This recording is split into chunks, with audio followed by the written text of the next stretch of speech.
नमस्कार, SPT news में आपका स्वागत है। पेश है 27 जुलाई मंगलवार सुबह 10:15 बजे राजस्थान की बड़ी खबरें। राजस्थान के मुख्यमंत्री अशोक गहलोत ने कहा है कि राज्य सरकार प्रदेश में मानसून के दौरान अब तक औसत से कम वर्षा की स्थिति में कृषि तथा पेयजल व्यवस्था के लिए पूरी तरह सजग है। उन्होंने संबंधित विभागों के अधिकारियों को सभी आवश्यक तैयारियां सुनिश्चित करने के निर्देश दिए हैं।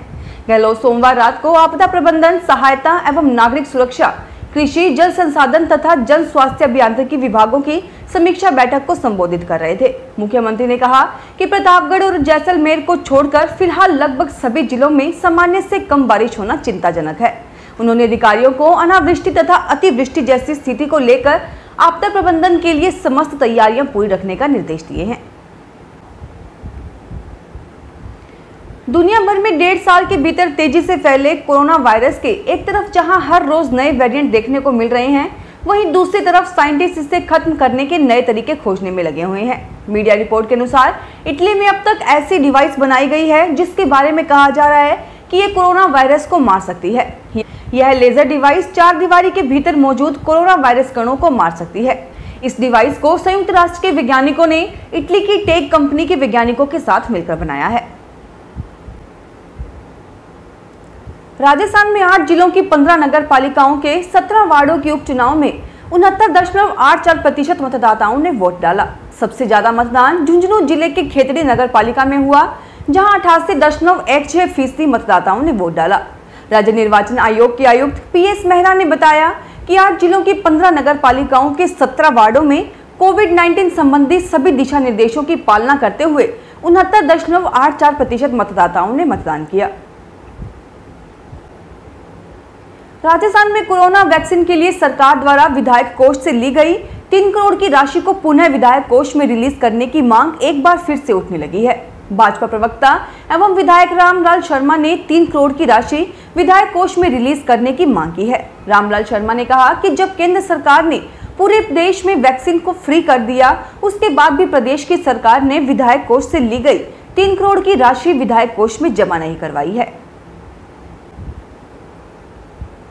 राजस्थान में मंत्रिमंडल विस्तार और फेरबदल की चर्चाओं और कवायद के बीच चिकित्सा मंत्री डॉक्टर रघु शर्मा ने सोमवार को अपने जन्मदिन पर अपनी सियासी ताकत और अपनी लोकप्रियता का मुजाहिरा किया है।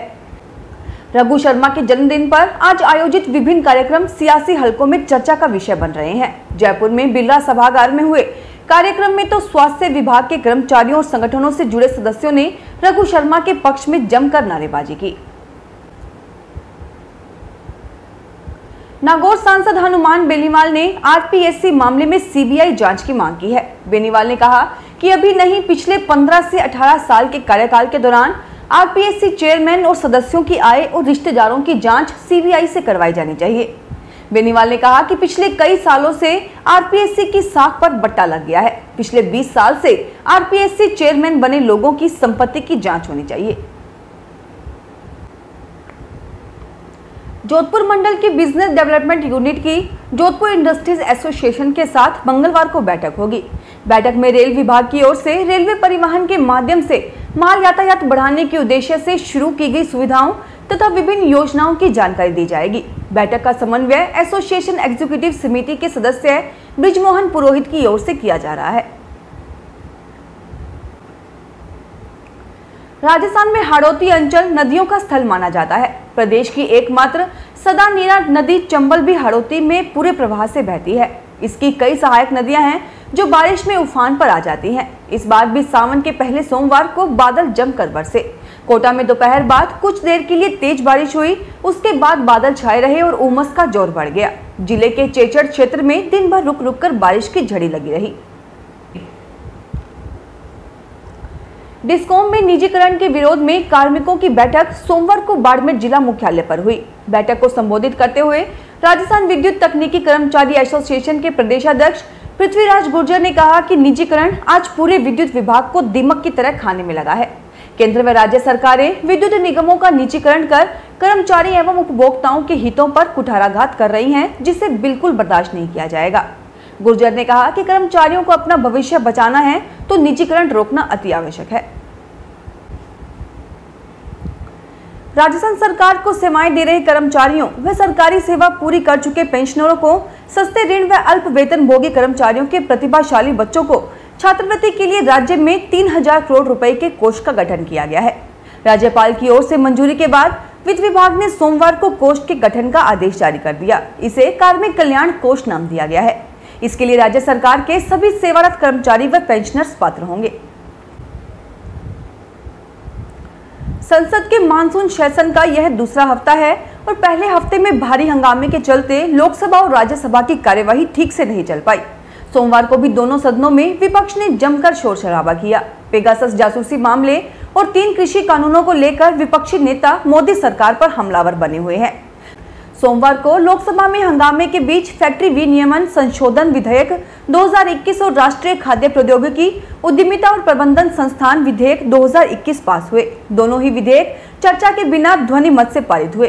केंद्रीय वित्त मंत्री निर्मला सीतारमण ने सदन में फैक्ट्री विनियमन संशोधन विधेयक पेश करते हुए कहा कि सूक्ष्म, लघु और मध्यम उद्यम क्षेत्र के हित में कुछ संशोधन किए गए हैं। इसमें फैक्टरिंग कारोबार की परिभाषा सरल बनाई गई है, जिसमें बैंक, गैर बैंकिंग वित्तीय कंपनियां या कोई अन्य कारोबारी संस्था शामिल है। देश में सोमवार को कोरोना के 30,811 केस दर्ज किए गए। इस दौरान 42,497 संक्रमित ठीक हुए। इस तरह एक्टिव केस यानी ठीक होने वाले मरीजों की संख्या में 12,115 की कमी आई। 3 दिन बाद देश में नए केसेस से ज्यादा लोग ठीक हुए हैं। इससे पहले 23, 24 और 25 जुलाई को ठीक होने वालों के मुकाबले नए केस ज्यादा आए थे। केंद्रीय स्वास्थ्य मंत्रालय ने सोमवार को कहा कि देश में अब तक दी गई कोविड-19 टीके की कुल खुराकों की संख्या 44 करोड़ को पार कर गई है। मंत्रालय ने कहा कि एक अन्य महत्वपूर्ण उपलब्धि में महाराष्ट्र सोमवार को 1 करोड़ से अधिक लोगों को कोविड-19 टीका की दोनों खुराक देने वाला पहला राज्य बन गया है। जोधपुर क्षेत्र में किसी भी वारदात के बाद अपराधियों को भागने से रोकने और तुरंत पकड़ने के लिए जिले के बाहरी क्षेत्रों में पुलिस नाके महत्वपूर्ण माने जाते हैं।